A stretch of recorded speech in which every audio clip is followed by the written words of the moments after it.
Hey, what's up, everybody? It's Fran Harris, founder of CelebrityPlaybook.com and MadeForTVShows.com. And today we're talking about energy on camera, right? We're talking about energy on camera. There are a lot of people out there doing what you do, but they never do it the way you do it. So personality and authenticity of spirit and who you are is critical to being great on camera. So for me, it is important that I'm scratching my arm right now. For me, it's important that I'm just who I am on camera or off camera. So if you and I were having lunch or coffee, this is who you would get to meet. And so it's really important that there's a consistency between who you are and what you portray on camera. Now, I'm also serious. So I'm serious, I'm fun, but the energy is always going to be there. The authenticity, the genuineness, if you will, is going to be there because that's who I am on camera. I'm real. I'm real in real life and I'm real on camera. And so some people are worried that if I'm too whatever, then I'm going to lose my credibility.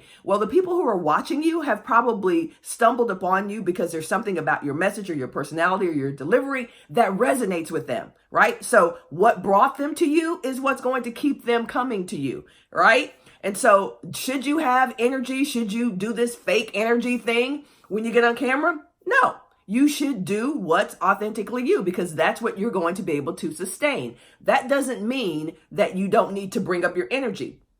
When you go on camera, just as a general rule, whatever your normal energy is, you should probably elevate it just a little bit, just because it gives a little bit more presence on camera. We're not talking about, hey, and you need to, unless that's who you are. And if that's who you are, then do who you are.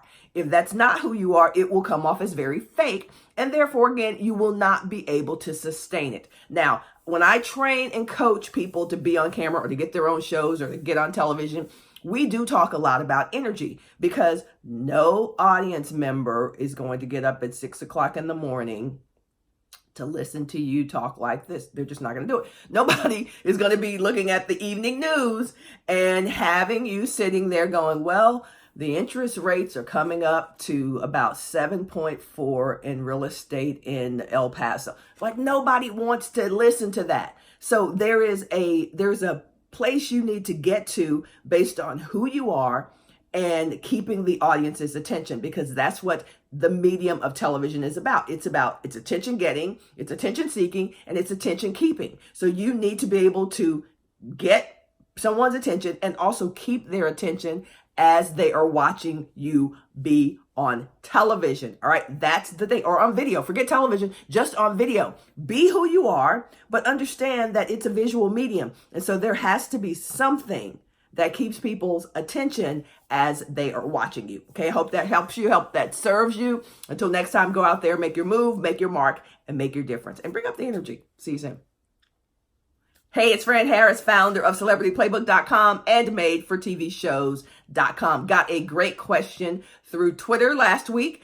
And the question was, how do I move forward if I mess up on television? If I make a mistake on television, how do I recover from that? Such a great question for me because I started my television career in live television on ESPN. So once you do it, it's done. Kinda. So one of the things that I did, because I was calling men's and women's basketball, one of the things that you can do if you make a mistake, like in terms of a fact, is just to say, hey, check this. I said 3 minutes ago, or I just said that Fran Harris was from San Antonio. She's actually from Dallas. So you just correct it, right? So that's one way to do it.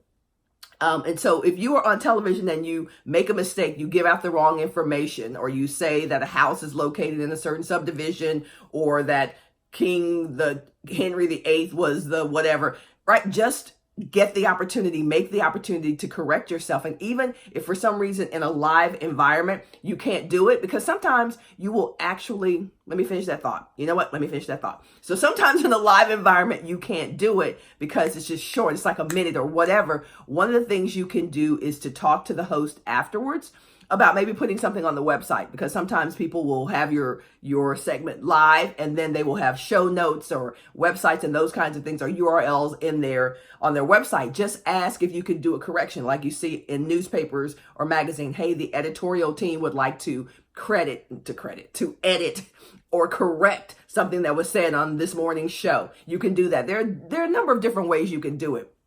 But what I was going to say before I went to another thought was that sometimes you will be in the midst of things and you will say someone's name wrong and you don't even hear it until later. And that happens a lot because once you start being on television and getting on television and in the media, your adrenaline and the dopamine and all those other things are happening so fast, so quickly that you don't even realize that you just said Russell Simmons and you meant Russell Brunson. That's actually happened to me. So I was like, and those people are very, very different in a lot of ways. So sometimes you won't hear it. But again, if you hear it and it's important enough for you to correct it, then go to the host, the producer, and ask them if you can make a little side note, a footnote to make sure that you correct that information. So that should help you. Don't worry about it. People make mistakes all the time. Don't worry about it. Just keep it going and try to rectify it either in the moment if it makes sense or later on the website. All right. Hope that serves you. Until next time, go out there, make your move, make your mark, and make your difference. Hey, it's Fran Harris, founder of CelebrityPlaybook.com and MadeForTVShows.com. And today we're talking about something that my 5th and 6th grade teacher, who was the same person, by the way, Miss Carnita Mulkey, something she would be very excited that I'm talking about, and that is grammar. So a lot of people, I'm totally guilty of this. I would be lying if I said that this was not the case. Sometimes I will hear people on television or on videos and their grammar is terrible. I mean, let's be real. It's terrible. And so the question is, do you need perfect grammar to be on television? Do you need perfect grammar to do great videos? And of course, the answer is no, you don't.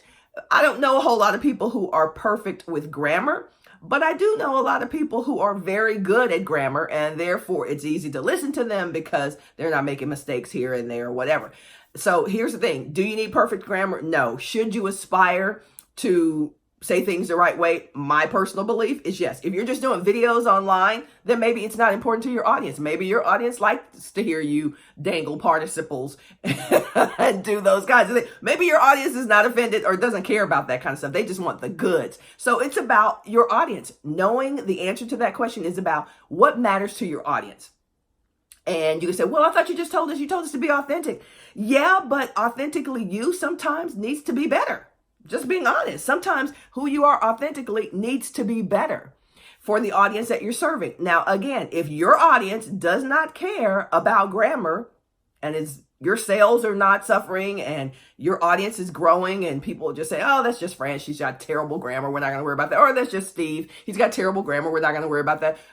Then by all means, carry on. However, I will tell you that to get booked on television, not radio necessarily, but to get booked on television, depending on the shows that you want to be on, yes, you can be authentically you, but a producer is going to pick up on bad grammar. A producer is going to pick up on,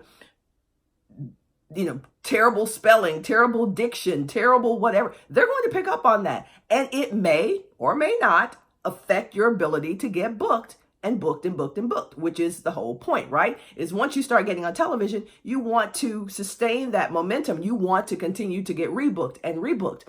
And producers do noticed. See, they sometimes you just say stuff. Producers do notice bad grammar, bad diction, bad enunciation, poor enunciation. They notice. So again, it is up to you. It is a decision that you can make. Either you're going to elevate your game and be as professional as you need to be to serve your audience or to meet the goals that you want to meet and exceed the goals that you want to meet by getting on television and getting in this media. Just understand that it's a mixed bag. It could be that your bad grammar and diction doesn't bother anybody. But I've never known a situation where someone has gotten to a very high level of getting on media where it was important, where it was not important for them to at least have a basic command of the English language and proper grammar. All right. That's my take and I'm sticking with it. All right. Until next time, go out there, make your move, make your mark, and make your diction. Did I just say diction? I literally just said diction. Make your move, make your mark, and make your difference. Oh, that was amazing. I don't care what anybody says. We're leaving that. That was amazing. See y'all soon.